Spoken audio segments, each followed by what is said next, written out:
Bonjour, bienvenue pour cette conférence de presse en mon nom personnel et au nom de Claude Fellens, médiateur de la consommation. Cela fait partie des jolis moments en politique de pouvoir parfois faire le bilan d'un projet que j'ai moi-même présenté à la Chambre et que j'ai aussi voté. La loi sur le médiateur de la consommation a été votée en janvier 2016 avec une très grande majorité. Et à l'époque, nous avons fait deux constats par rapport à ce point. Le premier, c'était que la médiation à Luxembourg n'était pas encore très répandue à Luxembourg et qu'elle n'était pas beaucoup appliquée. Le deuxième point, c'était de voir, et bon, on ne savait pas vraiment de quoi il s'agissait, la médiation, la conciliation, l'arbitrage. En fait, ce sont des techniques alternatives par rapport à une procédure judiciaire qui existe depuis plus longtemps chez nous, mais qui n'était pas vraiment arrivée au niveau du grand public. Et c'est donc une bonne occasion de faire le point, de présenter le bilan de cette loi du médiateur de la consommation. Et je suis très content que ce soit un bilan positif. On voit que la médiation, la conciliation, c'est quelque chose qui est bien accepté et dont les gens profitent de plus en plus, et nous y reviendrons. Le médiateur de la consommation existe depuis novembre 2016. C'est l'interlocuteur central pour la médiation entre les entreprises et les consommateurs en cas de litige, donc entre les deux parties. L'introduction de cette centrale d'accueil est très importante pour le consommateur. Vous savez que les relations entre le consommateur et l'acteur professionnel est inégale de manière inhérente. Le consommateur, en fait, est toujours le maillon faible par rapport aux acteurs professionnels et c'est d'autant plus important que le consommateur est une alternative par rapport à la procédure judiciaire, de trouver un emploi où il peut discuter avec l'acteur professionnel à un même niveau, aussi en cas de litige où l'enjeu n'est pas suffisamment important pour aller devant les tribunaux. Il faut savoir que les procédures judiciaires sont chères et prennent normalement beaucoup de temps. Donc le médiateur de la consommation est censé intervenir dans de tels cas. Donc le service national du médiateur de la consommation est un acteur important dans notre société pour le consommateur, mais aussi pour les entreprises. Trop souvent, on ne le sait pas, les entreprises peuvent aussi s'adresser au médiateur de la consommation en cas de litige avec leurs clients. Et à côté de la procédure judiciaire normale, ce service permet de trouver un accord à l'amiable en faisant intervenir une tierce personne en tant que médiateur pour résoudre le litige. Et je voudrais insister sur 4 points qui sont importants et qui devraient être notés. Tout d'abord, c'est une intervention, un service volontaire. Un point central de la médiation, c'est que personne ne peut être obligé de participer.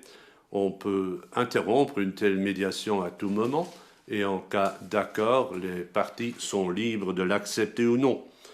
Donc, c'est une procédure volontaire et un choix volontaire pour participer à cette médiation. Et on peut interrompre à tout moment et aller quand même devant le tribunal.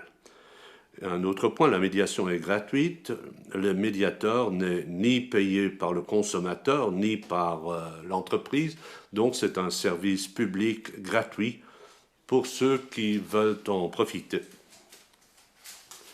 D'ailleurs, il n'y a pas de somme minimale pour les dossiers dont le médiateur peut être saisi. En 2019, à Luxembourg, les litiges avaient une valeur entre 15 et 480 000 euros, avec une moyenne de 15 500 euros par dossier. Un troisième point important, c'est que le médiateur de la consommation n'intervient que au cas où un contrat a été signé. Donc il doit y avoir une procédure contractuelle pour un service ou une vente entre le consommateur et l'entreprise.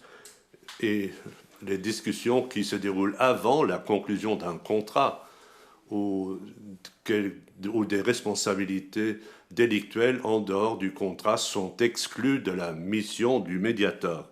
Et un quatrième point qui devient de plus en plus important, c'est que le médiateur intervient aussi pour des services ou des produits achetés ou vendus en ligne. Et donc là aussi, dans ces cas, le médiateur est compétent. La médiation est censée éviter des affaires juridiques et comme Claude Fellens va l'expliquer, c'est souvent une question de communication et de psychologie. Nous connaissons tous des exemples où nous avons acheté quelque chose, un service par exemple, où nous sommes en train de négocier avec une entreprise, un acteur professionnel, et où nous finissons par être frustrés, faute de réponse ou faute de réalisation rapide des travaux. Et alors, on a souvent des réactions imprévisibles, et c'est dans de tels cas qu'il est important de se dire, bon, je ne vais pas aller au tribunal, je ne vais pas rédiger une lettre, mais je vais consulter le médiateur et je vais chercher un accord commun pour aussi préserver les relations, parce que c'est un point très important, surtout dans un petit pays où tout le monde se connaît. Et là aussi, c'est très important que les relations entre les parties puissent être préservées par de telles procédures, ce qui est très difficile dans une affaire judiciaire. Le bilan pour 2019 pour le médiateur de la médiation est positif, tant pour le nombre des litiges que pour les résultats. L'année passée, le médiateur a été saisi à 460 reprises, dont 128 médiations qu'il a traitées lui-même, et il a transmis 206 demandes à d'autres services de médiation, et dans d'autres cas, il a dû se déclarer incompétent. La plupart des litiges, près de 40%, ont concerné le secteur du bâtiment. Nous savons que c'est un secteur qui a beaucoup de potentiel pour la médiation. Une entreprise entre en relation avec un client pour une longue période et les deux parties ont tout intérêt à rester dans de bons termes. Souvent, pour le client, le projet est très important, c'est souvent un projet de vie. Construire un logement rénové pour le client, évidemment, c'est une question importante, aussi une question émotionnelle. Et d'un autre côté, l'entreprise est dans une situation en cas de litige où sa compétence est remise en question et elle ne veut pas l'accepter. Et Claude Fellens va aussi, dans ce domaine qui est particulièrement important, vous donner quelques exemples. Les résultats du médiateur sont positifs. Pour près de 95% des médiations qui ont débuté et où les deux parties ont accepté de s'y soumettre, on a pu trouver un accord qui a arrangé les deux parties et qui a donc été accepté. Un message que j'aimerais faire passer, si c'est le seul point qu'on va retenir, je voudrais lancer un appel aux consommateurs, aux gens et aussi aux entreprises pour utiliser ce service qui a fait ses preuves, qui fonctionne bien et qui a le grand mérite d'avoir rétabli la communication entre les personnes concernées par un litige, qui peut donc résoudre des litiges et qui peut surtout réparer des relations. C'est particulièrement important. Maintenant, je vais donner la parole au médiateur de la consommation, Claude Fellens, pour vous présenter dans le détail le bilan de 2019 et aussi pour vous présenter quelques cas. Merci, Monsieur le ministre, de la présentation et du bilan, pour la présentation du bilan 2019. En effet, ce sont des chiffres encourageants, tant pour ce qui est du volume des demandes qui nous ont été présentées, 72% de plus qu'en 2018, et nous avons réussi, dans nos médiations que nous avons réalisées, nous avons atteint un taux de réussite de 95% entre les parties. Vous avez présenté toute une série de chiffres. Moi, je vais présenter de manière plus spécifique un chiffre dans le contexte luxembourgeois, à savoir les 60% de nos dossiers sont des dossiers transfrontaliers, où un des parties au moins a son siège à l'étranger. Souvent, il y a des médiations où plusieurs parties sont impliquées. Vous avez parlé de la construction, donc toute une série de métiers qui n'habitent pas forcément tous dans le même pays. Et cela montre que le contexte spécifiquement luxembourgeois rend les litiges intéressants pour la médiation parce que le volet multiculturel est important et permet d'en discuter dans les médiations. Effectivement, c'est très rare que chez nous, les gens qui sont autour d'une table soient de la même nationalité. Souvent, c'est le contraire. Un exemple, c'était une dame qui avait fait des achats dans une entreprise allemande dont le gérant était aussi un Allemand. Et c'était un grand magasin et le directeur du magasin voulait venir sur place pour discuter avec elle. Et au début, nous nous sommes présentés et on a constaté que l'homme, la femme et son époux, l'époux était un Russe. Bon, il y avait 4 personnes autour d'une table avec 4 nationalités différentes. Alors il faut faire très attention pour qu'il n'y ait pas de malentendus parce qu'il y a différentes habitudes ou différentes habitudes de communication. Et là, il y a un exemple très classique pour les problèmes interculturels. Et c'est une médiatrice de Strasbourg qui me l'a dit, qui assure aussi la médiation entre des entreprises allemandes et françaises. Et l'entreprise allemande, quand le rendez-vous est fixé à 8 heures, alors par respect au médiateur, il se présente à 8 heures moins le quart. Et pour une entreprise française, apparemment c'est vrai, elle arrive par respect au médiateur pour ne pas le soumettre à une certaine pression, il arrive à 8h15. Et si on aborde cette question, on a déjà une question où tout le monde est dans de bonne foi et agit dans le cadre de sa propre culture pour faire preuve de respect par rapport au médiateur et aussi par rapport à l'autre partie. L'un attend pendant une demi-heure et commence à devenir nerveux. Donc ce sont des aspects personnels et c'est très important de pouvoir en parler.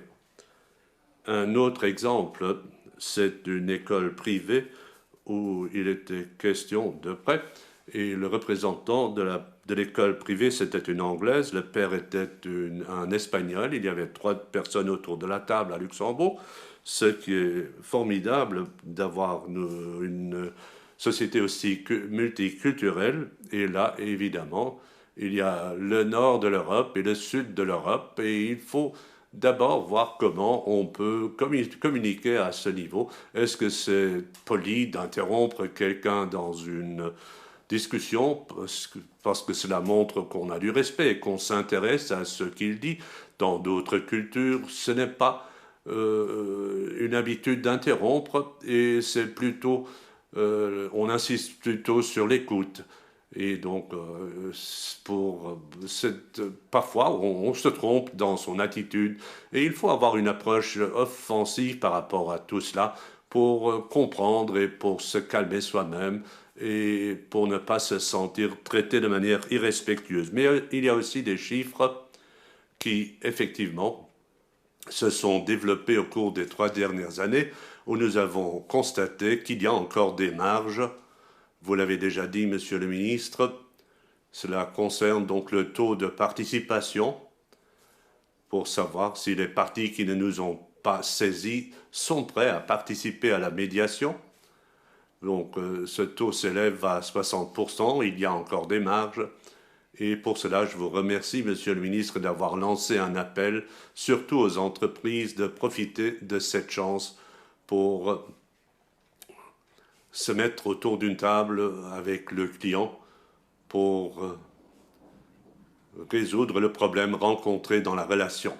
Et cela fait aussi que le taux de la qualité des demandeurs, qui est actuellement de 97% pour le consommateur. Nous entendons souvent, dans les retours que nous recevons, pourquoi les gens ne participent pas ou pourquoi les chefs d'entreprise ne veulent pas participer. Ils disent, j'ai tout essayé, c'est difficile avec ce client et je ne crois pas que dans un dialogue, on puisse trouver une solution. Et moi, je suis très optimiste. Si on est de bonne foi des deux côtés, c'est souvent le cas, alors si on se retrouve autour d'une table avec une personne neutre, on peut trouver de bonnes solutions. Le taux de réussite de 95%, bon, cela peut être une indication dans cette direction. Et effectivement, ce n'est pas rare que des gens où les relations sont devenues difficiles ne sont plus capables, lorsqu'ils se rencontrent une première fois chez nous, de se donner la main, de se saluer. Et après 2 heures d'échange, alors souvent on échange des cartes de visite et on dit la prochaine fois, en cas de problème, appelez-moi tout de suite, moi le chef d'entreprise, pour trouver une solution rapide. Et cela prouve que la constellation des parties qui peuvent mal communiquer, avec le soutien d'une tierce personne neutre, on peut retrouver un dialogue constructif et trouver de bonnes solutions. Une autre expérience très intéressante, nous l'avons eue en 2019, dans le cadre d'une médiation, nous avons eu la possibilité de traiter un recours collectif où une centaine de propriétaires de résidences construites par un même entrepreneur nous avaient saisis pour un problème qui se présente souvent dans des bâtiments qui sont construits dans une certaine période. Après un certain temps, les façades prennent une couleur verte. Et c'était donc une plainte. Il a fallu 8 mois pour s'organiser du côté du consommateur, pour définir le mandat, pour s'organiser, pour savoir comment nous pouvions passer ou organiser le transfert des dossiers au médiateur, parce que ce n'est pas possible pour 100 personnes de négocier avec l'entrepreneur. Et là, j'avais demandé l'aide d'une médiatrice de Berlin qui avait beaucoup d'expérience avec de grandes médiations. C'était une représentante de la Mediator GmbH qui a par exemple aussi joué un rôle de médiatrice à Stuttgart, où il était question de millions de personnes pour la gare centrale. Donc une organisation qui est capable de tout faire pour suivre une médiation et l'évolution. Et donc nous avons développé un projet d'accord qui devait pouvoir être validé, et nous avons donc expliqué la situation sur laquelle nous avons travaillé pour pouvoir aussi traiter les craintes et les soucis. C'était une expérience très intéressante, et en fait, c'était un processus qui s'est déroulé rapidement en 4 mois, depuis la première réunion de la médiation jusqu'à l'accord signé, avec 3 réunions de médiation qui ont duré 3 heures. Donc en fait, il a fallu 9 heures de discussion, et après une entrevue avec l'entrepreneur, nous avons réussi à trouver une bonne solution. Bon, tout le monde était satisfait, tant les différents consommateurs que l'entrepreneur. Et bon, cela nous a permis d'éviter une longue procédure judiciaire. Vous l'avez dit, et aussi l'exemple du recours collectif dans le secteur de la construction. C'est un secteur qui se prête très bien pour la médiation et où on doit investir beaucoup d'énergie parce que d'un côté, il s'agit de projets de vie, d'un rêve qu'on veut construire et là, on construit une relation de longue durée, à commencer par le choix de l'entrepreneur, la construction d'une maison. On doit placer beaucoup de confiance dans cet entrepreneur. Au début, cela fonctionne bien et dès que les premières situations difficiles se présentent, au plus tard, après la première lettre recommandée, cela peut être utile de s'adresser à une tierce personne pour essayer de porter la médiation à un niveau privé ou personnel. Et cela fait aussi que ces litiges deviennent très émotionnels, pas seulement du côté du consommateur, mais aussi du côté des entrepreneurs, parce que leur compétence est remise en question. Et là, cela se prête à se mettre personnellement autour d'une table. La communication par courriel, oui, à partir d'un certain stade émotionnel, ce n'est pas forcément très utile. Et pour terminer, donc le phénomène de savoir que les gens sont prêts à investir beaucoup de temps pour un problème qui pèse sur eux et qui les préoccupe au quotidien, qu'ils sont donc prêts à investir beaucoup de temps pour trouver des solutions. Moi, j'ai constaté cela aussi à l'extérieur du secteur de la construction. Et là, il y avait une médiation où une firme luxembourgeoise était en cause qui construisait des installations solaires électriques, des services en ligne qui travaillaient, qui coopéraient avec des partenaires européens pour installer ces installations. Et après avoir été saisi par les consommateurs, je suis allé voir le chef d'entreprise pour discuter du problème et il m'a dit oui, j'accepte volontairement de discuter avec eux. Et alors on s'est réunis avec le couple en cause et la dame a commencé à dire que tout était très bien et en fin de compte, il s'est avéré qu'ils ont saisi la médiation comme occasion pour venir faire une visite à Luxembourg. En fait, ils ont habité dans la Normandie et pour résoudre le problème, ils étaient prêts à accepter le déplacement pour se mettre autour d'une table avec une autre personne, avec une entreprise. Cela prouve que la médiation permet de trouver de bonnes solutions. C'est un outil utile et on sous-estime souvent la volonté des gens et tout ce que les gens acceptent pour venir chez nous pour résoudre un problème. Merci beaucoup. Merci Claude Fellens. Pour terminer, je voudrais encore une fois lancer un appel à toutes les entreprises, mais aussi à tous les consommateurs pour, en cas de litige, opter pour la médiation ou pour prendre cette initiative.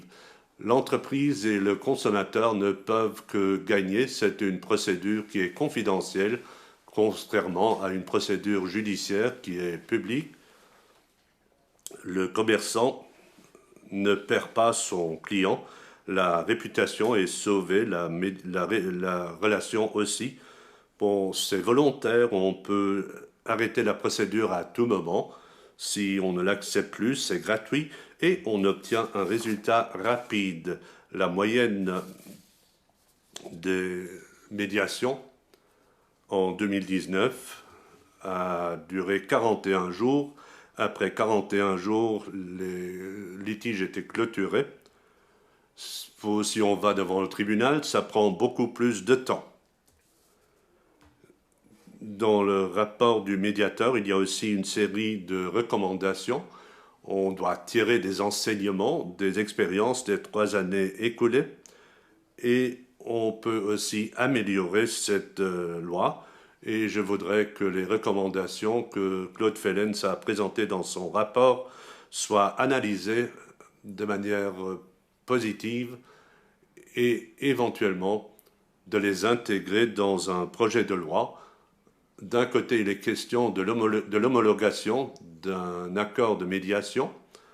En fait, c'est une homologation judiciaire pour que cela devienne un accord contraignant, exécutable. Et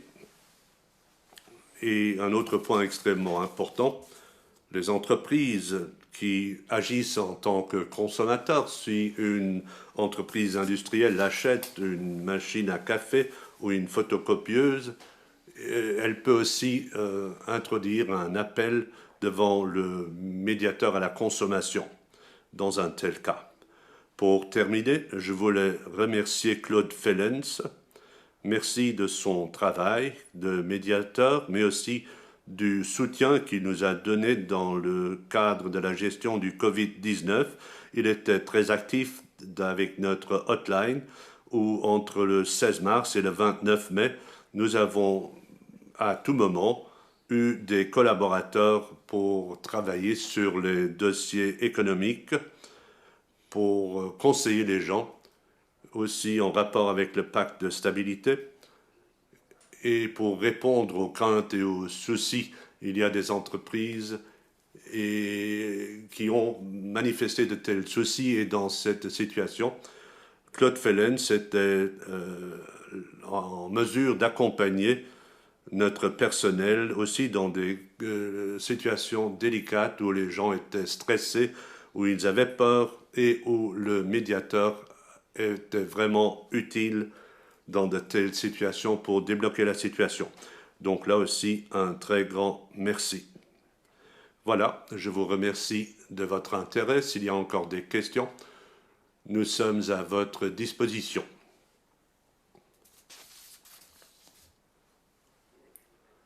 Et RTL Radio, Monsieur Fellens, en fait, j'ai 3 questions. La première, l'évolution du commerce en ligne. Est-ce que vous avez vu au cours des 2 dernières années une augmentation des litiges? Qu'en est-il aussi de vos services qui sont moins connus au niveau de la population? Qu'en est-il du personnel? Est-ce que vous avez besoin de personnel supplémentaire? Troisième question, vous avez déjà un peu dit que vous avez de bonnes relations avec l'étranger. Dans quelle mesure est-ce qu'il y a une coopération européenne entre les médiateurs qui peuvent se donner de l'aide et des conseils réciproquement? Merci de vos questions. Pour ce qui est du volet européen, effectivement, la Commission européenne a invité toutes les entités à Bruxelles pour un échange. Nous étions tous relativement récents dans notre fonctionnement et c'était très intéressant de rencontrer ces homologues. Et entre-temps, nous avons des relations étroites qui se sont développées.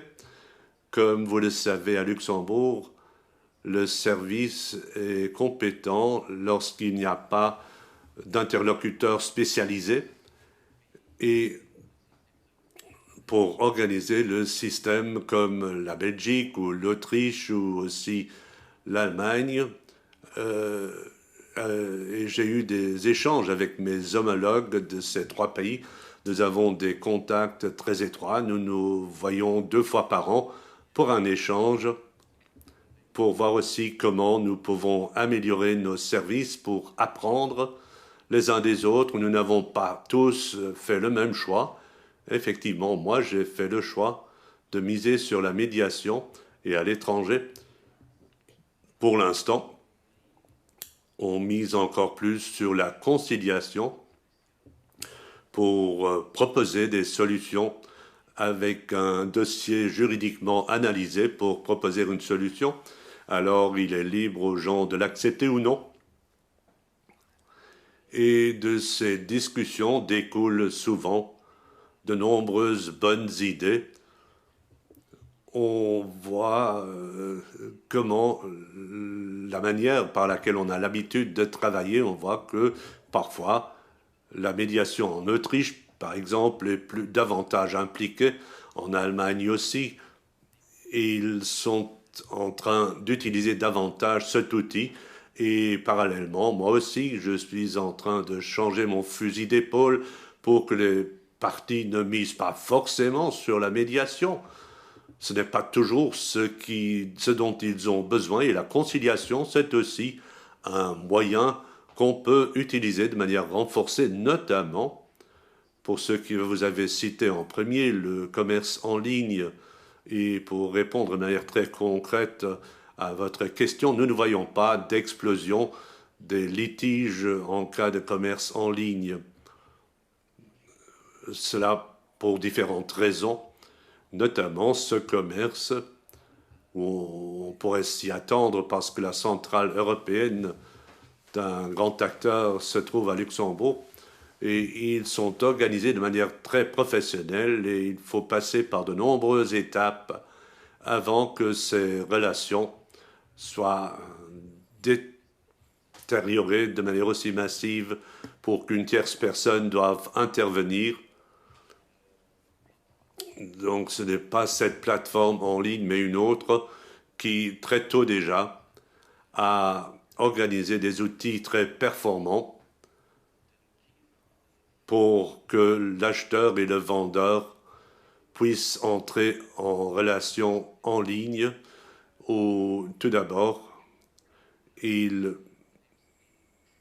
analysent leurs problèmes non pas par écrit, mais en cliquant différentes hypothèses qui sont rédigées dans un langage non violent. Et parfois, c'est très utile pour rétablir la relation. Et si le vendeur et l'acheteur ne trouvent toujours pas de solution, alors un médiateur peut intervenir par écrit entre parties. Et c'est une étape de l'escalation qui peut traiter jusqu'à 60 millions de cas par an avec un taux de succès de plus de 95%. Ce sont donc des acteurs professionnels très importants qui font que peu de cas arrivent chez nous. Par rapport au personnel, bon, actuellement, je suis le seul médiateur engagé à plein temps. J'ai le support de 2 collaboratrices qui me soutiennent du point de vue administratif et qui sont aussi formées au niveau des techniques de médiation et elles sont au contact journalier avec le client et aussi pendant la crise ou avant. Ils étaient parfois pour des clients désespérés et elles ont eu les compétences nécessaires pour écouter et pour essayer de découvrir quels étaient les véritables problèmes, les véritables motivations. Et alors, on peut très bien travailler. Nos cas, évidemment, le nombre de nos cas a augmenté. Et pas plus tard qu'aujourd'hui, nous allons, en collaboration avec le ministère de l'économie et aussi avec les services compétents de l'économie, nous allons adresser une demande au ministère pour obtenir un poste supplémentaire de manière temporaire pour l'instant pour voir si l'évolution va rester aussi positive. Et parce qu'en temps de crise, il faut être très prudent pour l'utilisation de l'argent du contribuable. Mais en fait, j'ai la possibilité d'avoir recours à des médiateurs externes en cas de conflit d'intérêts. Par exemple, la loi prévoit une telle procédure pour assurer la neutralité et l'objectivité d'un médiateur qui est absolument obligatoire pour une médiation. Et donc, nous pouvons y avoir recours si le volume devait augmenter et si le personnel en place ne peut plus traiter tous les cas. J'espère avoir répondu à vos questions.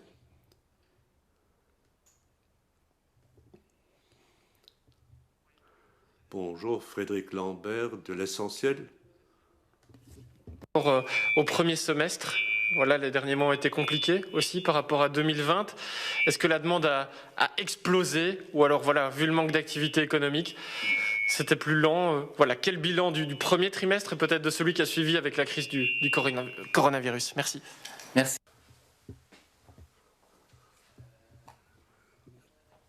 Effectivement, notre fonds de commerce, en quelque sorte, ce sont les transactions, l'achat et la vente de services ou de produits. Et comme nous le savons tous, tout cela a diminué de manière brutale pour protéger notre santé à nous tous. Et à Luxembourg, cela a fait que nos activités sont quasiment passées à zéro et qu'il n'y a presque plus eu de nouvelles demandes. Ce qui m'a donné la possibilité de participer aux travaux de la hotline. C'est donc le cas à Luxembourg. La semaine passée, j'ai parlé avec Félix Baum, mon homologue allemand, et là, ils ont été submergés par des demandes parce que les gens avaient tout d'un coup suffisamment de temps pour chercher ou pour réouvrir des dossiers. Ce n'était pas le cas chez nous. C'était comme ça.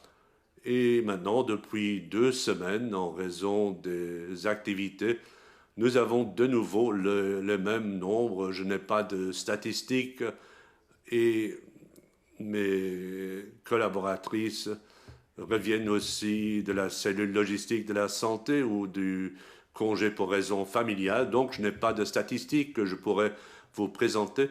Mais au cours des 2 dernières semaines, la situation s'est de nouveau normalisée. Encore une question supplémentaire, Monsieur Fellens. Qu'en est-il du pourcentage d'entreprises qui viennent chez vous? Je suppose que la grande majorité, ce sont des consommateurs qui viennent chez vous, mais est-ce qu'il y a aussi des entreprises qui viennent dans une moindre mesure? Effectivement, depuis la création de notre service, le pourcentage entre les consommateurs et les entreprises montre de grandes différences. Si je me rappelle bien, il y a 97% de consommateurs et 3% d'entreprises. En fait, pour nous, c'est un de nos défis, vous l'avez dit. C'est une possibilité, je pense, si on le veut, on peut saisir l'occasion en tant qu'entreprise pour nous saisir d'un dossier où c'est devenu difficile de communiquer avec le client. Et à ce moment-là, cela fait qu'on perd beaucoup de temps pour traiter le dossier d'un client. Et là, il est possible, bon, parce que nous travaillons différemment dans la médiation, il y a un contact plus direct que le contact par SMS ou par courriel, qui en fin de compte n'est pas toujours le meilleur contact. Bon, et alors on risque de voir le litige s'accentuer, s'aggraver, et le grand bénéfice pour l'entreprise, ce n'est pas forcément économiser ou de se faire cadeau d'une longue procédure judiciaire, mais bon, nous avons eu un exemple où une institutrice a acheté un ordinateur portable qu'elle voulait avoir configuré de manière à pouvoir utiliser des outils spécifiques pour travailler avec les enfants, et cet outil n'a pas fonctionné. Et alors, dans un délai de 3 mois, il y a eu 69 courriels qui ont été échangés pour résoudre le problème. Au niveau de l'entreprise, on est intervenu à 3 différents niveaux pour répondre aux questions de la dame et aussi l'énergie dont elle a dû faire preuve pour répondre aux courriels dans une conférence vidéo d'1 heure et demie. Nous avons pu résoudre le problème. Et c'est quand même le principal message que je veux donner. C'est possible d'économiser des ressources à l'intérieur de l'entreprise si on constate qu'il y a des problèmes avec un client et au plus tard, lorsque la première lettre recommandée arrive, alors la communication devient très difficile et alors cela peut faire un sens de saisir la médiation ou une tierce personne neutre pour trouver une solution dans une médiation et pour ne plus devoir investir dans les ressources internes de l'entreprise.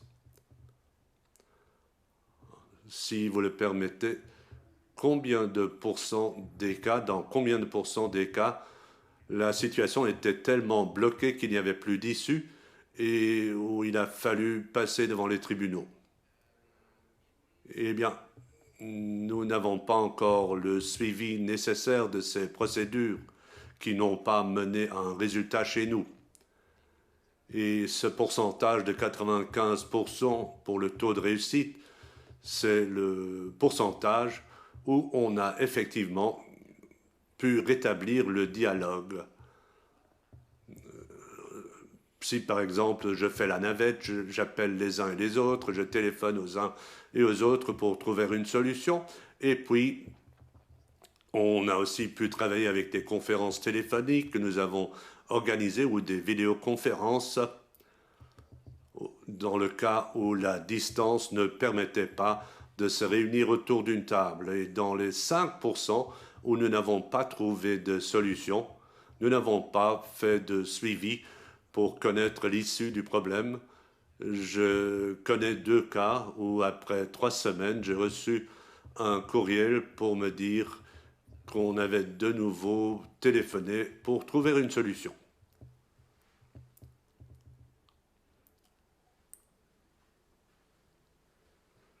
Voilà, merci beaucoup.